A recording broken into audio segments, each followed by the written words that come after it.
The wheels are only ever driven by an electric motor, and that means that we can control the engine that's generating the electricity separately to the driving speed and the acceleration.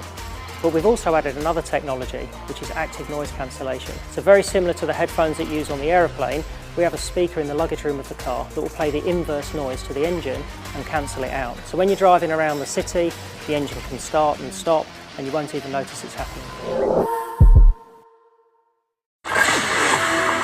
After 34 years of Blue Lake Homes, we welcome you to the next level of new home builds under a new name. We can't wait to welcome you home to Casimir Bespoke Building. SAFM News Briefing. Hey there, it's Anne Stone. Medicare is getting a major funding boost to ease pressure on our health system. The government will spend an extra $1.7 billion on public hospitals and health services to help states cut waiting lists and reduce the time spent in emergency departments. Donald Trump has sent a chilling message to Iran. The US president says they'd be obliterated if they were to assassinate him, and he's also warned them off nuclear weapons. Yeah, I'm not putting restrictions. They cannot have one thing. They cannot have a nuclear weapon. And if I think that they will have a nuclear weapon, despite what I just said, I think that's going to be very unfortunate for them. And during a joint news conference with Israel's PM, Trump also said the US will take over Gaza and Palestinians should leave.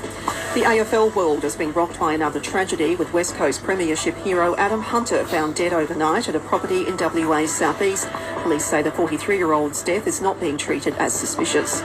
Football Australia won't comment on Sam Kerr's future until after her trial in the UK. She's accused of the racially aggravated abuse of a police officer and will have her say in court tomorrow morning, our time. The death toll in the worst mass shooting in Swedish history stands at 11, with the gunman also among the dead. The 35-year-old opening fire at an adult education centre in the southern city of Orebro. And this is excellent news for egg lovers. Aussie researchers have found eating eggs 1 to 6 times a week may drastically lower your chances of dying, especially from cardiovascular death. Takes all of us. Allura Conveyancing, simplifying property transfers with local expertise and delivering conveyancing solutions you can trust across Mount Gambier and Casterton. SAFM weather. Partly cloudy for the rest of today on the Limestone coast. Tonight down to 13 degrees, and tomorrow cloud clearing with a high of 32 degrees. Listen to the new podcast Crime in Focus Killer Charm, exclusive to the Listener app.